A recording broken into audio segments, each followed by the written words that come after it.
L'été dernier, au 10e Congrès international d'épidémiologie et de santé publique, les chercheurs du gouvernement tunisien ont présenté des données sur l'évolution des retards de croissance chez les enfants en Tunisie. Les données qu'ils ont présentées sont très encourageantes. Ils ont regardé l'évolution entre 2000 et 2018. L'incidence des retards de croissance chez les enfants en Tunisie était de 12,3% en 2000.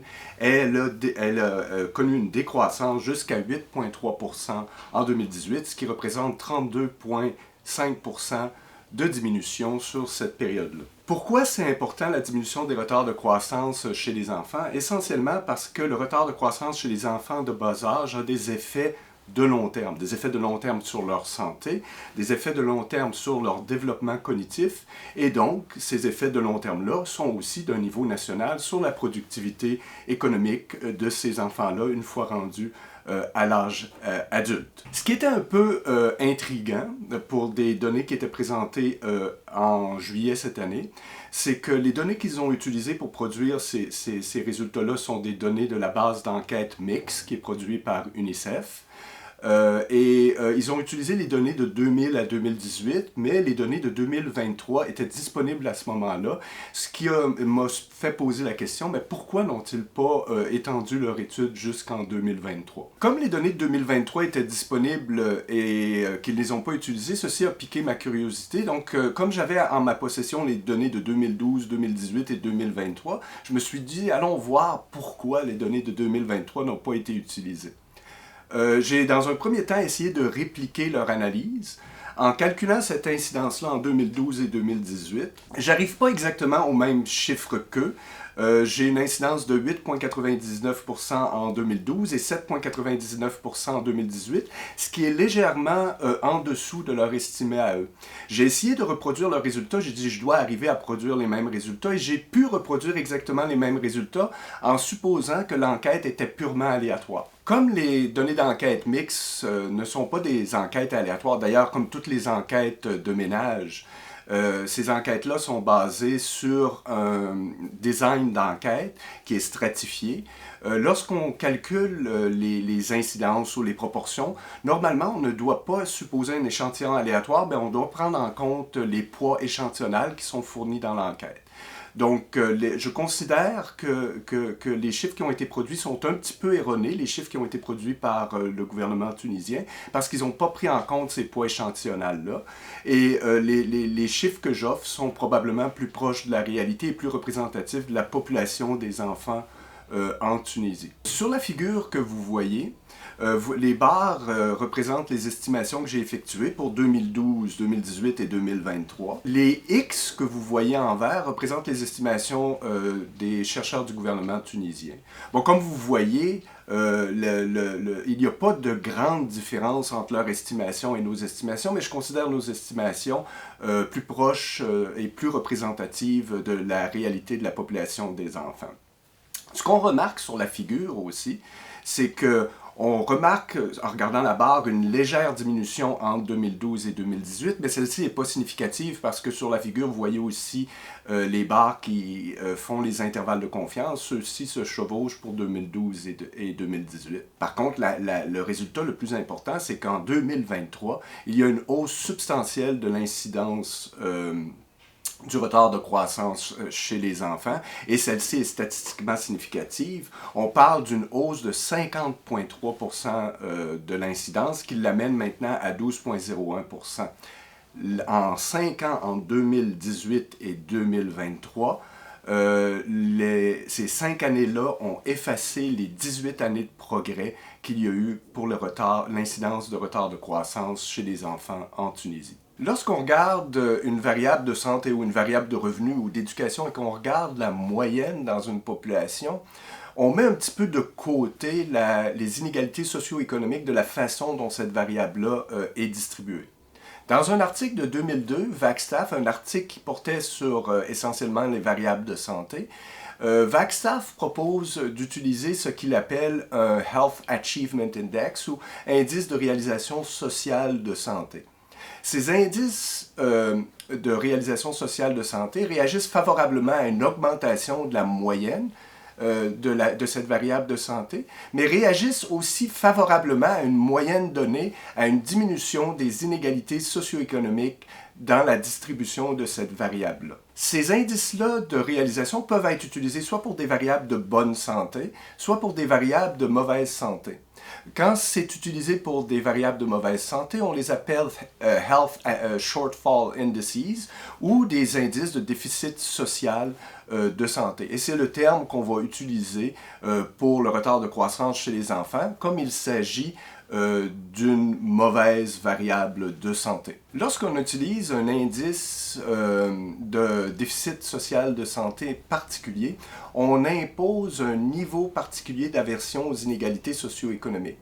Bien sûr, comme l'aversion aux inégalités est un concept qui est essentiellement normatif, il peut y avoir divergence d'opinion à cette aversion-là aux inégalités socio-économiques.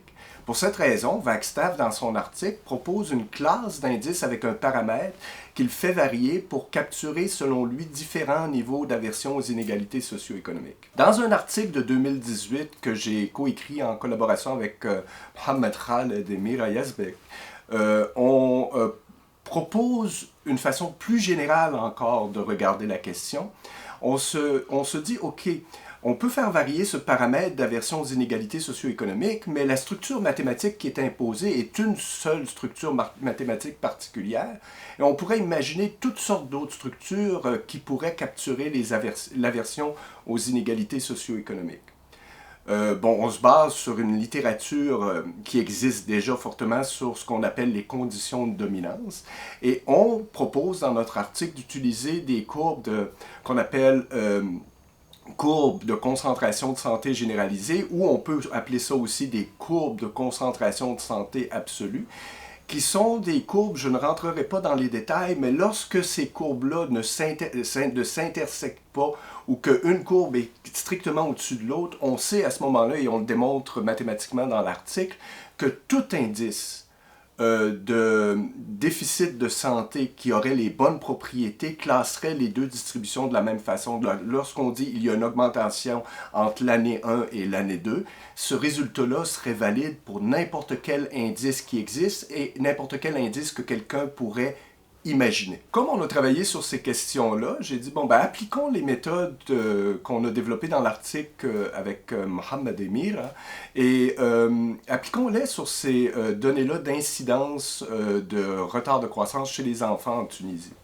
Sur la figure, vous voyez la courbe dont je parlais, la courbe de concentration de santé absolue. Vous voyez la courbe pour 2012, 2018 et 2023 avec les intervalles de confiance sur ces courbes-là.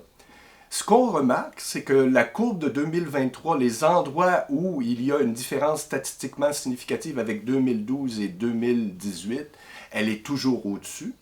Et ce qu'on remarque aussi, c'est que la courbe de 2012, là où est-ce que c'est statistiquement, où ça semble statistiquement différent, semble être au-dessus de 2018. Donc on aurait un ranking ou un ordre parmi ces années-là.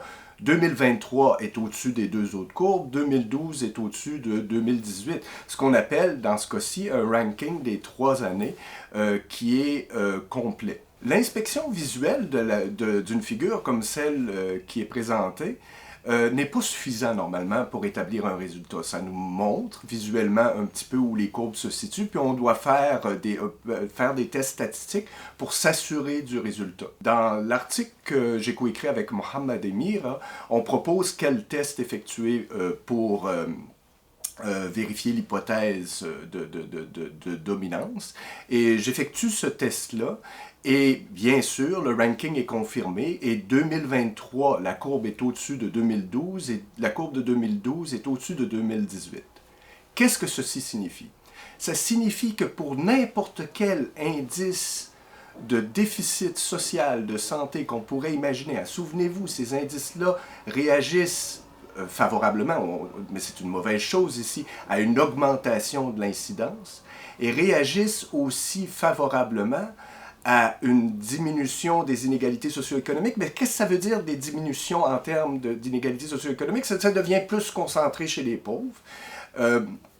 Donc, pour n'importe quel indice qui capture ce phénomène-là, 2023 soit moins bon que 2012 et 2012 moins bon que 2018.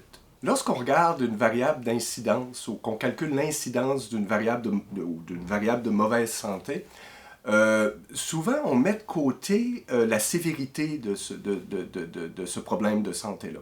On peut avoir un retard de croissance chez un enfant parce qu'il est juste en dessous du seuil déterminé par l'Organisation mondiale de la santé, ou on peut avoir un retard de croissance chez le même enfant parce qu'il est très loin en dessous du seuil déterminé par l'Organisation mondiale de la santé. Et bien sûr, dans le second cas, médicalement, c'est plus grave. Pour capturer cette idée-là, Bilger et ses co-auteurs qui étudiaient l'obésité aux États-Unis, en 2017, ont proposé de mettre de côté l'incidence et de reconstruire une variable qui prend en compte cette profondeur-là ou l'importance de la distance avec le seuil qui détermine qu'il y a le commencement d'un problème de santé. Dans un article de 2020 avec Khaled Abou-Smaïl, Verena Ganter et Mira Yazbek, on a regardé le retard de croissance chez les enfants en Égypte. Et à ce moment-là, on a adapté l'idée de Bilger et on a construit un indice équivalent pour les retards de croissance chez les enfants, mais qui capture cette profondeur-là ou l'importance pour chaque observation de ce retard de croissance-là. Donc, dans ce que je vais faire maintenant, je vais appliquer cet indice-là développé avec Khalid, Verena et Mira aux données tunisiennes. La figure que vous voyez présentement représente les estimations de cette variable-là qui tient en compte de la sévérité du problème de santé de retard de croissance, dans le cas qui nous concerne chez les enfants, pour les années 2012, 2018 et 2023. On constate que 2012 et 2018 sont à peu près équivalents au niveau de la moyenne de cette variable-là, mais on remarque aussi qu'en 2023, il y a une hausse substantielle de ce problème de santé-là, une hausse qui est au-delà de 80%. Tout comme pour la variable d'incidence, quand on regarde la moyenne de cette variable-là qui prend en compte la sévérité, on met un petit peu de côté les inégalités socio-économiques dans la distribution de cette variable-là dans la population. Donc, ce qu'on va faire, c'est qu'on va utiliser cette nouvelle variable-là et l'amener dans le cadre de cette méthodologie-là qui prend en compte les inégalités socio-économiques et la moyenne. Et on va appliquer les courbes de concentration de santé généralisée pour cette nouvelle variable-là qu'on a construite pour les années 2012, 2018 et 2023. La figure que vous voyez présente les estimations de ces courbes-là avec les intervalles de confiance. Ce qu'on peut remarquer en regardant la figure, c'est que la courbe de 2023, encore une fois, se situe lorsqu'elle est statistiquement significative, la différence est statistiquement significative au-dessus de 2012 et de 2018. Et aussi, si on porte vraiment attention, on remarque que la courbe de 2012 est légèrement au-dessus de 2018 lorsqu'il y a des différences qui sont statistiquement significatives. Bien sûr, l'inspection visuelle n'est pas suffisante et comme on a fait pour l'incidence, on fait les tests statistiques pour vérifier le ranking qui est produit et on obtient que le ranking est statistiquement significatif. 2023 a plus de ce problème de santé-là que 2012 et 2012 en avait plus que 2018. Qu'est-ce qui peut expliquer ça? Bon, dans ce cours vidéo-là ou dans le cours exercice que j'ai fait, je n'ai pas cherché à identifier de façon spécifique les causes, mais on peut se poser des questions sur l'environnement ou le changement de l'environnement en Tunisie qui peut avoir produit ça. Il y a en Tunisie, durant cette période-là, une croissance qui est très lente, une augmentation du taux de chômage, une augmentation et une accélération de l'inflation. Et en même temps que tous ces problèmes-là économiques arrivent, il y a des transformations politiques qui prennent place après 2018 qui visent à concentrer les pouvoirs exécutifs. Alors, au lieu de se concentrer sur les problèmes de politique de santé publique, probablement que les décideurs politiques avaient d'autres soucis à ce moment-là. Quelle est ma recommandation pour les décideurs politiques tunisiens dans un tel contexte? Bon, on a quand même un contexte où il y a une augmentation de l'incidence du retard de croissance chez les enfants en 5 ans de plus de 50%. Et si on prend en compte la sévérité de ces problèmes-là, l'augmentation est de plus de 80%. Dans quelle direction on doit aller? Bon, on doit se baser et mettre en place des politiques publiques de santé qui sont basées sur des données probantes. Et on doit aussi essayer de penser à renforcer la sécurité alimentaire de la population en Tunisie.